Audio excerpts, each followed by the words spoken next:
क्या आपने कभी सोचा है कि कैसे एक छोटा सा राज्य बड़ा साम्राज्य बन गया?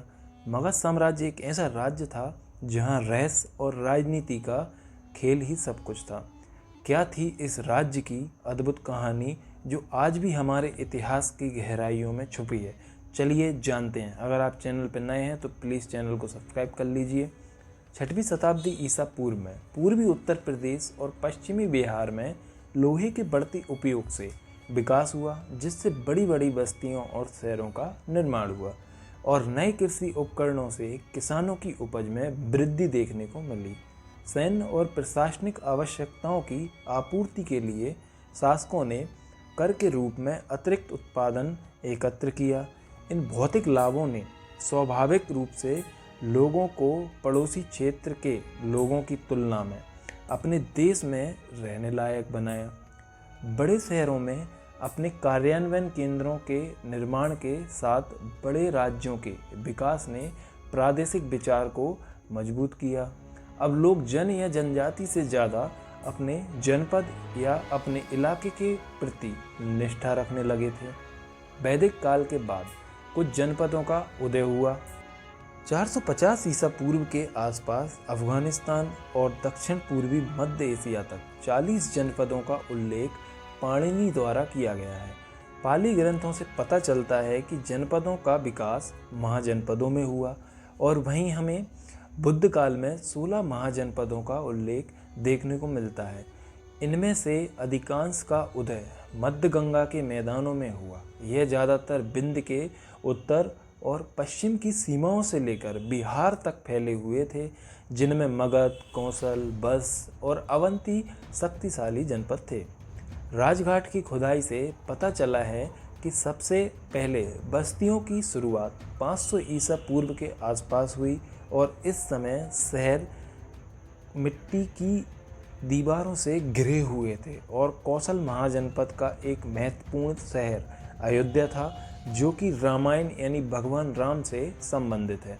लेकिन इसकी खुदाई से पता चलता है कि यह शहर 5वीं शताब्दी ईसा पूर्व से पहले नहीं बसा था। मगध बुद्ध के समकालीन और हर्यक वंश के शासक बिंबिसार के समय उभर कर सामने आया था। बिंबिसार ने वैवाहिक संबंधों द्वारा अपने शासन को और मजबूत कर लिया था।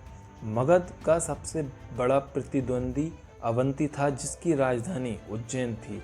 इसके राजा चंद्रप्रद्योत महासेन ने बिंबिसार से लड़ाई की, लेकिन दोनों में समझौता हो गया। बाद में उज्जैन के शासक बीमार हो गए तो बिंबिसार ने अपने वैद्य जीवक को उज्जैन भेजा। इस तरह बिंबिसार ने कूटनीति और राजनीति के माध्यम से मगध को एक शक्तिशाली राज्य बनाया। मगध की प्राचीन राजधानी राजगीर थी, जिसे उस समय गिरिव्रज कहा जाता था। बिंबिसार के पुत्र अजातशत्रु ने इसकी हत्या कर दी और पूरा शासन अपने अधिकार में ले लिया। अजातशत्रु ने इसके शासनकाल में विस्तार की आक्रामक नीति को अपनाया। इससे काशी और कौशल महाजनपदों के शासकों ने इसका विरोध किया और अजातशत्रु ने इन दोनों महाजनपदों को पराजित कर दिया और शांति समझौते के रूप में कौशल नरेश ने अपनी पुत्री का विवाह अजातशत्रु से किया। अजातशत्रु के बाद उदयन शासक हुआ और इसने पटना में गंगा और सोन के संगम स्थल पर एक किले का निर्माण करवाया। उदयन के बाद शिशुनाग राजवंश आया, जिसने अपनी राजधानी वैशाली को बनाया। इन्होंने अवंती की राजधानी उज्जैन का विनाश किया। शिशुनाग के बाद नंद आए, जो मगध के सबसे शक्तिशाली शासक साबित हुए। कहा जाता है इनके पास 2 लाख पैदल सेना, 60,000 घुड़सवार और लगभग 6,000 हाथी थे। इनकी सेना को देखकर अलेक्जेंडर, जिसने उस समय पंजाब पर आक्रमण किया था, उसने आने की हिम्मत नहीं की। वहीं नंद वंश ने कलिंग पर विजय प्राप्त कर मगध की शक्ति और बढ़ाई, जहां से वे विजय पदक के रूप में जिना की मूर्ति साथ लाए और यह सब महापद्म नंद के शासनकाल में हुआ। यह एकमात्र ऐसा शासक था जिसने लगभग सभी शासकों का विनाश कर दिया, लेकिन बाद में यह वंश कमज़ोर हो गया, जिसे मौर्य साम्राज्य के शासक चंद्रगुप्त मौर्य ने उखाड़ फेंका। मौर्यों के उत्थान से पहले भारत में मगध राज्य का गठन बिंबिसार, अजातशत्रु और महापद्मनंद जैसे महत्वाकांक्षी शासकों ने किया। इन शासकों ने साम्राज्य विस्तार और राज्यों को मजबूत करने के लिए सभी तरीकों से अपनी शक्ति एवं साधनों का इस्तेमाल किया, लेकिन मगध के विस्तार का एकमात्र कारण सिर्फ यही नहीं था, कुछ अन्य महत्वपूर्ण कारण भी थे। लोहकाल में मगध एक लाभप्रद भौगोलिक स्थिति का क्षेत्र था, क्योंकि लोहे की खदान मगध की राजधानी राजगीर से ज़्यादा दूर नहीं थी, जिससे उन्हें पर्याप्त मात्रा में लोहे से बने हथियार मिल जाते थे, जो कि उनके जो प्रतिद्वंदी थे उनको आसानी से प्राप्त नहीं होते थे। लोहे की खान पूर्वी मध्य प्रदेश में भी थी, जो कि अवंती की राजधानी उज्जैन से दूर नहीं थी। संभवतः यहाँ लोहे को पिघलाया और ढाला जाता था और लोहारों ने अच्छे हथियारों का निर्माण किया, और इसी वजह से मगध के लिए सर्वश्रेष्ठ बनने के मार्ग की सबसे बड़ी चुनौती अवंती थी, और उज्जैन को अपने अधीन करने में लगभग इन्हें 100 वर्षों का समय लगा। मगध की दोनों राजधानी सामरिक दृष्टि से महत्वपूर्ण स्थानों पर स्थित थीं। वहीं राजगीर 5 पहाड़ियों के एक समूह से घिरा हुआ था, जिसको भेदना मुश्किल था। उस समय तोपें नहीं थी और किलों को नष्ट करना आसान नहीं था। 5वीं शताब्दी ईसा पूर्व मगध के शासकों ने राजधानी पाटलिपुत्र को बनाया और आवागमन वाले स्थानों पर कब्जा कर लिया।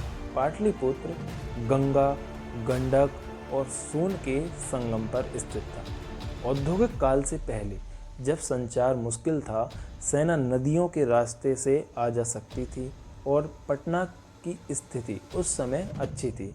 यह नदियों से घिरा हुआ था, इसलिए पाटलिपुत्र वास्तविक जल किला था। मगध राज्य गंगा के मैदानों के बीच स्थित था, इसलिए यह परिवहन और कृषि की दृष्टि से संपन्न राज्य था। जो अधिकांश महाजनपद गंगा के मैदानों में ही स्थित थे। वहीं एक विदेशी यात्री मेगास्थनीज बताते हैं कि पाटलिपुत्र में लकड़ी के घर थे और नौकाओं का निर्माण आसानी से हो जाता था, जिसके कारण मगध का विस्तार पूर्व और पश्चिम में आसानी से हो सका। इस क्षेत्र में सिंचाई के बिना भी उत्पादन हो जाता था। उत्पादन का उल्लेख बौद्ध ग्रंथों में मिल जाता है।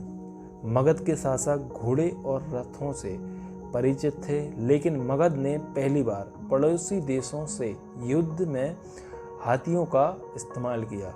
मगध साम्राज्य भारत के इतिहास का एक प्रमुख स्थल था, जहाँ विचार, शासन और साहित्य का विकास हुआ। एक शक्तिशाली राज्य था जो प्राचीन भारतीय सभ्यता की उन्नति को दर्शाता है। दोस्तों, अगर आपको वीडियो अच्छा लगा हो तो प्लीज़ मुझे सपोर्ट करें, लाइक करें, सब्सक्राइब करें और आपके दोस्तों के साथ इस वीडियो को शेयर करें। इसका टारगेट रखते हैं हम 500 सब्सक्राइबर और 1000 लाइक का। Thank you for watching.